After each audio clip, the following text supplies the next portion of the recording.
Bem-vindos ao canal Química Pelúcio e nessa videoaula nós vamos dar continuidade ao nosso assunto de propriedade coligativa.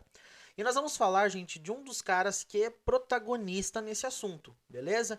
Que é a pressão de vapor. Essa aqui é uma propriedade muito interessante, eu vou fazer um vídeo só para ela, porque ela é bastante importante nesse estudo aqui, beleza? Galera, imagina que eu tenho aqui a seguinte situação. Um copo, certo? Um recipiente fechado, beleza? Que tem um líquido lá dentro, certo? Parecido com aqueles copos de água com coisa iluminado assim em cima, sabe? Que a galera compra. Então, parecido com aquilo lá. Então tá fechadinho, totalmente fechado, não tem como escapar vapor de dentro aqui de jeito nenhum, escapar líquido de jeito nenhum aqui, tá bem fechado. Lembra que eu falei para vocês que todos os líquidos, eles têm a tendência a fazer o que mesmo? Na superfície? As moléculas começam a escapar, certo? Acontece com todo líquido tem tendência a ter essa evaporação. Ou seja, todo líquido tem um certo nível de volatilidade. Muito, pouco, vamos ver mais pra frente aí, ok? Nesse caso, gente, então imagina que essas moléculas, elas estão aqui e elas começam a escapar para o estado de vapor, beleza? Então começa a preencher esse camaradinho aqui, esse espaço vazio. O que acontece, gente? Conforme vai surgindo vapor dentro desse recipiente, e esse vapor não consegue sair porque está tampado, certo? Conforme esse vapor vai sendo formado, a gente diz que há uma certa velocidade de evaporação, certo? Então aqui tem uma certa velocidade com que esses líquidos estão se transformando em vapor. Essas moléculas estão indo para o estado de vapor, beleza? E no começo, essa velocidade ela é bem alta, certo? Porque tem bastante líquido ali, né? Tem bastante moléculas indo para esse estado de vapor. Por isso que a velocidade é alta. Muita molécula indo para o estado de vapor. Beleza, bonitinho. E essas moléculas vão preenchendo esse lugar. Beleza? Tem ar aqui dentro também, né? Não está no vácuo, né? Então, vamos considerar aqui que o vapor vai preenchendo. Ah, eu consigo ver isso, professor? Óbvio que você não consegue enxergar, né? São moléculas, não consegue. Mas finge que está enchendo isso aqui e você está vendo. O que acontece, gente, com esse vapor? Perceba que ele vai enchendo todo lugar, teoricamente ali, entre aspas, que está vazio de vapor, certo? E o que acontece? Chega uma hora que essas gotículas de vapor aqui, elas começam a grudar nas paredes do recipiente. Elas começam a colidir e elas vão grudar nas paredes do recipiente. O que acontece? Quando essas gotículas começam a grudar na parede, elas começam a voltar para o estado líquido. Eu acho que você já viu essa situação. Por exemplo, tá fazendo lá arroz. O vapor, né? A água tá fervendo ali no caso. E o vapor de água vai subindo e vai grudando na tampa da panela. Quando você vê, tá caindo, gotejando água da tampa. Por quê? Porque o vapor de água foi grudando nas paredes, nas tampas, até que ele voltou a ser líquido de novo, condensou. Ah, professor, então quando aqui começa a grudar, começa a ter condensação? Exatamente. Então começa a ter uma velocidade de condensação nessa situação. Ou seja, tem uma velocidade aonde o líquido começa a evaporar, certo? A evaporar, e tem uma velocidade com que os vapores voltam a ser líquido de novo. Beleza? Ou seja, é uma velocidade que a gente chama de velocidade de condensação. O número de moléculas no estado de vapor que está voltando a ser líquido. Ou seja, eu tenho duas coisas acontecendo: vapor virando líquido virando vapor e vapor virando líquido, em velocidades diferentes. O que acontece? Como o sistema está fechado, vai chegar um momento em que a velocidade com que as moléculas evaporam se igualam com as velocidades com que os vapores se condensam, certo? Então a velocidade com que o líquido está evaporando se iguala, fica igualzinho à velocidade com que os vapores se condensam, voltam a ser líquido de novo. Professor, mas o que acontece? Olha só, vapor, vamos relacionar com gás, beleza? Bom, gás, se você já estudou o gás ideal alguma vez na sua vida, você vai saber, aqui no canal também tem, que todo gás exerce uma pressão. Por consequência, um vapor também exerce uma pressão, certo? Então, quando começa a evaporar, começa a surgir pressão de vapor aqui dentro, certo? Então, quando tem gás, começa a ter vapor aqui dentro, esses vapores começam a exercer uma pressão, começa a empurrar esse sistema na parte de dentro, beleza? O que acontece, gente? Quando o sistema chega nessa situação aqui, aonde a velocidade com que os líquidos evaporam é a mesma velocidade com que os vapores voltam a ser líquido, essa pressão de vapor aqui dentro, ela é máxima, certo? Então, começa a surgir vapor, começa a surgir pressão de vapor, que é a pressão gerada, né, a pressão exercida pelos vapores de um líquido. Quando essa situação aqui chega, essa situação de equilíbrio, ok? Quando essa situação de equilíbrio dinâmico vai e volta toda hora, chega nessa situação, a pressão dentro desse sistema aqui, gerada pelos vapores, é máxima. Então, pressão máxima de vapor. Então, o que eu posso entender? O que é pressão de vapor? É a pressão exercida, né? É a capacidade desses vapores empurrar dentro do sistema, beleza? Gerada pelos vapores. E quando que a pressão de vapor é máxima? Quando o sistema entra em equilíbrio dinâmico. A velocidade com que o líquido evapora é igual à velocidade do vapor voltar a ser líquido de novo. Vai e vem toda hora, vai e vem toda hora, a pressão fica máxima, o máximo que ela pode chegar.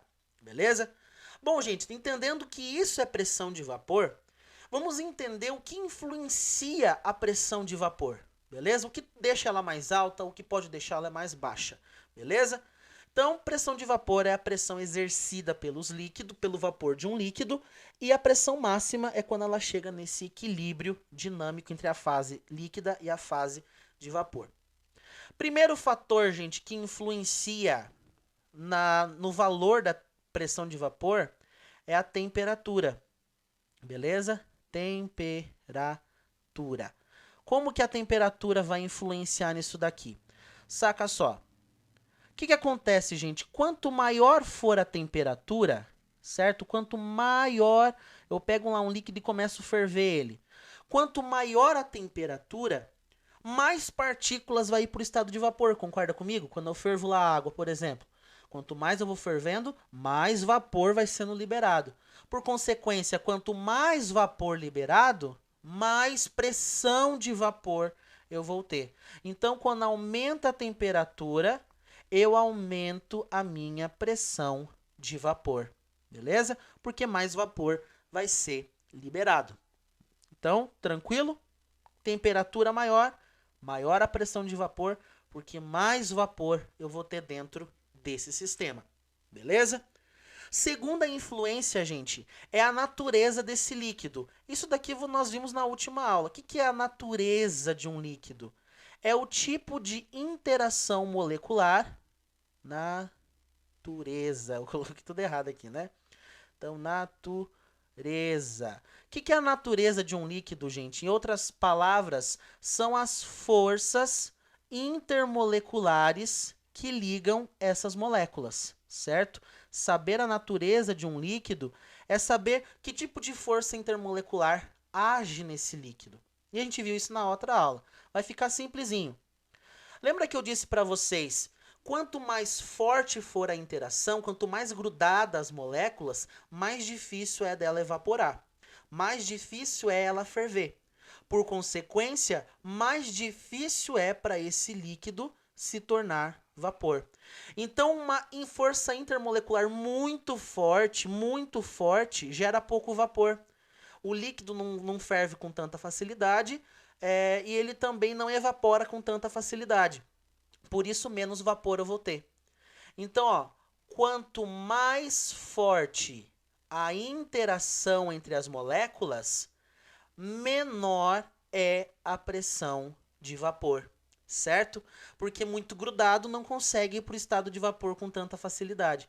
Menos vapor, menos pressão, porque eu vou ter menos vapor ali para exercer esse empurrão dentro do sistema.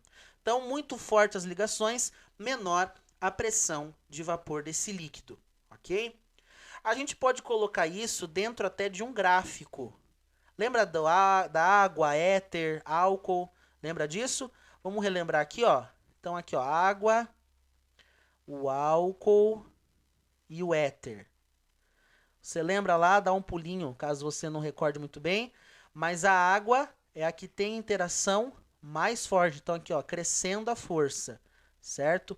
Então o éter é a ligação mais fraca e a água a ligação mais forte. Por consequência, gente, o que vai acontecer? Como a interação, vou fazer aqui o éter, o gráfico de éter de vermelho. O que vai acontecer? Como esse éter tem uma ligação bem fraca, certo? Ele consegue liberar muito mais vapor. Então, por isso que o gráfico dele é um gráfico mais alto, certo? É um gráfico que está mais no alto, porque ele libera mais vapor para esse sistema. Ele tem uma pressão de vapor maior, certo? Agora, e o álcool? O álcool, gente, ele tem uma ligação um pouco mais forte. Eu vou fazer o gráfico do álcool de azul. Como ele tem uma pressão de vapor um pouco mais baixa, porque ele tem uma ligação um pouco mais fácil que do éter, ele vai ficar numa posição um pouco mais baixa aqui, beleza? Então aqui está o nosso álcool, tranquilo? Agora a água, gente, a água tem ligação muito forte, muito forte. Por conta disso, ela evapora menos. Por isso a pressão de vapor dela vai ser menor, por isso que o gráfico dela fica mais na parte de baixo, tranquilo? Porque as ligações delas são mais fracas, então são mais fortes e o líquido evapora menos, libera menos vapor, por isso a pressão é menor, certo? Então esse gráfico ele seria de pressão, certo? A pressão e a temperatura, tranquilo? Então se eu pegar aqui, ó, em uma determinada temperatura, deixa eu voltar aqui que ficou tudo torto. Se eu pegar aqui, ó, numa determinada temperatura, aqui X, olha só, quem tem menor pressão de vapor? A água, justamente porque a ligação dela é mais forte. Em relação ao álcool, o álcool, ligação um pouquinho mais fraca, então uma pressão de vapor um pouco maior que a da água. O éter tem forças mais fracas, tem mais liberdade para ir para o estado de vapor, então libera mais vapor, pressão de vapor dele é mais alta, beleza? Então quanto maior a pressão de vapor, mais no alto fica o gráfico desse líquido. E quanto mais forte for a ligação das moléculas desse líquido, mais para baixo o gráfico dele vai ficar. Tranquilo? Agora, gente, vamos para uma terceira e última para encerrar essa videoaula de hoje. Vamos encerrar falando da influência da quantidade de líquido, certo? Da quantidade de líquido. Imagina, gente, que eu tenho aqui dois sistemas, beleza? Dois sistemas aqui dentro. Iguais, tá bom? Fiz aqui meio tudo torto, mas só para você entender. Dois sistemas que estão com líquido dentro deles, tranquilo? Um tem pouco líquido, é o mesmo líquido, tá, gente? Mesmo líquido, vamos dizer que seja água, tá? E o segundo recipiente tem mais líquido dentro dele, beleza?